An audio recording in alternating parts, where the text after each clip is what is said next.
At the family dinner, my mom's voice trembled as she said the words that cut deeper than any knife. "We think it's best you step away for now." Everyone stared, plates half full, air thick with silence. My own parents, exiling me like I was some kind of problem. So I agreed. I stepped away. But what they didn't realize was that I was the one holding their world together. And when I let go, everything they built came crashing down. If you've ever been blamed for things you didn't do or felt betrayed by your own family, hit that like button right now. Subscribe for more true stories where karma doesn't need to shout, it just waits for the perfect moment to strike. Now here is how my family turned on me, and how I made sure they never did again. I've always been the quiet, dependable one, the kind of daughter who showed up, helped with everything, and never asked for much. I wasn't the favorite. That was my brother, Jason. Charming, loud, full of confidence, and bad decisions. He had this natural ability to make my parents proud, even when he didn't deserve it. Meanwhile, I was the stable one, the one they never bragged about but always called when things went wrong. For years, I kept the family business afloat. My background in finance saved them during the pandemic. I redid their entire accounting system and quietly paid off debts Jason had racked up under the family name. But the more I helped, the less credit I got. And Jason? He started acting like he was the reason everything was working again. Then came that dinner. We were all at our favorite Italian place. The mood was supposed to be light, family night, catching up, laughter. But halfway through, my dad cleared his throat. "We've been talking," he said, "and we think it's best if you step away from the business for a while." I blinked. What? Mom wouldn't even look at me. "Things have been tense lately. Jason feels you're undermining him. We just need a break from all this conflict." Jason smirked over his wine glass like he'd just won something. I felt the blood rush to my ears. "So let me get this straight. You're siding with him? After everything I've done?" Dad sighed. "It's not about sides. It's about peace." That word, peace, hit me like a slap. Peace to them meant silence. My silence. I put down my fork. My voice didn't even shake when I said, "Fine. You want me to step away? I'll step away. But remember, you asked for this." I didn't storm out. I didn't cry. I just quietly disappeared. The next morning, I removed myself from every business account, every shared system, every login. I canceled auto payments, stopped covering tax extensions, and let the bills land right where they should have been landing all along, on Jason's desk.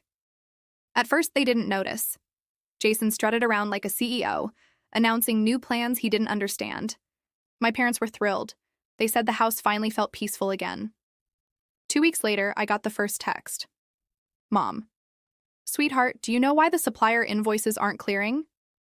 Me. "You'll need to ask Jason. I'm stepping away, remember?" A month after that, another one. "Dad. The payroll system's messed up. Half the staff didn't get paid." Me. "I'm sure Jason can fix it." Then came the late-night call. Jason's voice was shaking.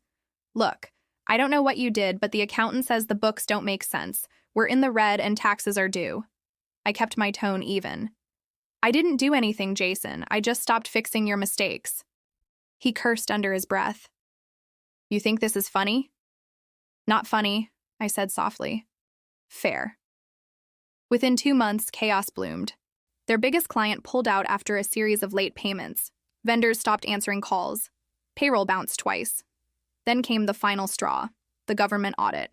See, in my absence, Jason had ignored a few compliance reports. Nothing major. Until penalties started adding up. Tens of thousands. Mom called again, crying this time. "They're threatening to freeze the business account. Can you please just come back for a little while?" And for the first time in years, I didn't feel guilty. I felt free. When they finally realized how bad it was, I'd already started consulting for another firm. One of their competitors, actually. A small company that had watched my family RS chaos and asked for my help cleaning their books. And I did. Within 3 months, I turned that firm from struggling to thriving. Their growth was everything my parents had claimed wasn't possible. Meanwhile, my family's business kept sinking. Then one day, Jason showed up at my apartment. His pride had melted. "I messed up," he admitted. "I thought I could do it without you." I looked him straight in the eyes. "You could have, if you'd treated me like a partner instead of a threat." He nodded, jaw tight. "Mom and Dad want to meet. They want to apologize." The meeting was awkward. 3 silent faces sitting across from me in the same restaurant where it all began. My mom reached out first. "We're sorry. We didn't realize how much you did. We just wanted things to feel normal again." I smiled faintly. Normal was me cleaning up Jason's messes. I'm done with that. Dad looked defeated. "So what now?" I shrugged. "Now? I'll keep doing what I do best, but this time for people who actually appreciate it." And with that, I left them sitting there, the same way they left me. If you've ever been blamed for problems you didn't cause, remember this. Distance is power. Let karma do its job. If you enjoyed this story, hit that like button and subscribe for more true stories where the quiet ones always win in the end. Now tell me, what's the most satisfying revenge you've ever seen play out? Drop it in the comments below.